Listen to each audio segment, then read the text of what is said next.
yaitu adanya kerugian keuangan negara. Baik, semua nggak bisa gitu, nggak bisa gitu, nggak bisa gitu. Jadi Di pasal 2, di pasal 2, pasal 3, best talent delictennya bukan kerugian negara ya. Pasal 2 dan 3 itu best talent delicten, delik intinya bukan kerugian negara. Delik intinya adalah perbuatan melawan hukum yang mengakibatkan kerugian negara. Kerugian negara itu sebagai akibat dari suatu perbuatan, bukan sebagai suatu delik inti. Spesialitasnya itu perbuatannya. Di dalam Mahkamah Agung disebutkan seperti itu. Itu ada legal opinionnya. Jadi best talent delicten pasal 2 itu adalah perwederlich hate terkait dengan tindak pidana korupsi, bukan akibat dari perbuatannya. Yang dipidana adalah perbuatan yang melawan hukum, bukan akibat. Jadi tidak semua kerugian negara itu adalah korupsi. Syarat untuk dapat diterapkannya. Tidak semua ada unsur kerugian negara adalah korupsi. Enggak. Loh iya, itu semua paham. Kita semua kalimat Bapak tadi saya sampaikan. Tadi semua kerugian negara. Itu adalah korupsi. Itu berbeda. Enggak, tadi saya sampaikan untuk dapat diterapkan asas sistematis spesialis itu ada syarat-syaratnya. Itu beda Pak, itu nggak ada kaitan dengan ajas spesialis, itu nggak ada. Ini adalah buktinya pengadilan yang sudah berkekuatan hukum tetap, hukum, maka kita koreksi yang sekarang. sudah berkekuatan hukum tetap sering sudah memutuskan kasus-kasus perkara itu menjadi suatu hal yang sering diputuskan. Contoh bukan berarti dia menjadi benar. Jadi hal yang salah berulang kali dilakukan tidak pernah jadi benar. Dia akan tetap jadi salah.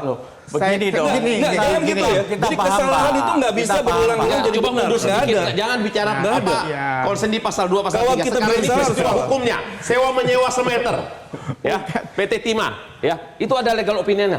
Bukan Pak, begini, pengadilan tinggi aja sudah mengakui kalau kerugian negara itu ada akibat dari kerusakan lingkungan hidup. Jadi sebenarnya dia ingin mengatakan bahwa ini akibat perbuatan ini kerusakan lingkungan adalah tindak pidana lingkungan hidup. Pertanyaan saya begitu. Pak Jadi kita jangan digeser lagi.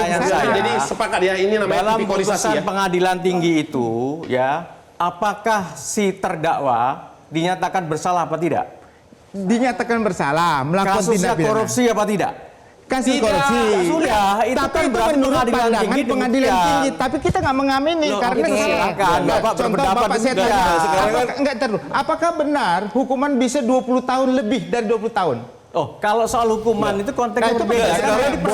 Sekarang kita baca putusan. Boleh nggak itu? Tadi kan saya masuk kepada ketika ya, Bapak itu dulu. berpendapat soal pasal 14. Tadi katanya kan putusan pengadilan. Bapak saya tanya. menyatakan pasal 14. Pasal 14 Undang-Undang Tipikor kan, Bapak mulai dari situ. Yang saya berbeda pendapat dengan Bapak soal pasal 14. Pasal 14. Karena tidak ada satupun undang-undang yang secara eksplisit menyatakan bahwa undang-undang pajak. Undang-undang 2899 ya. Pak tidak harus Pak. tahu historisnya Undang-undang bahwa Undang-Undang 3199 itu adalah satu paket dengan Undang-undang 2899 tidak. Enggak, 2899 pasal 14 adalah undang-undang. Baca dulu. Bahwa 2899 dan 312 itu adalah satu paket. KKN berbeda Pak. Tidak ada. 2899 itu satu paket. Oke.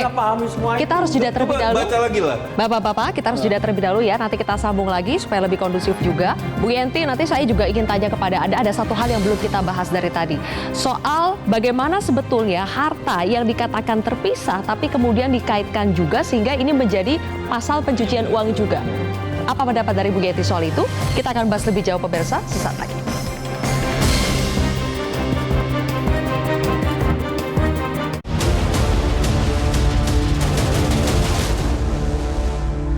Dipersembahkan oleh Jelajahi cara baru mendapatkan informasi. Download Metro TV Extend sekarang.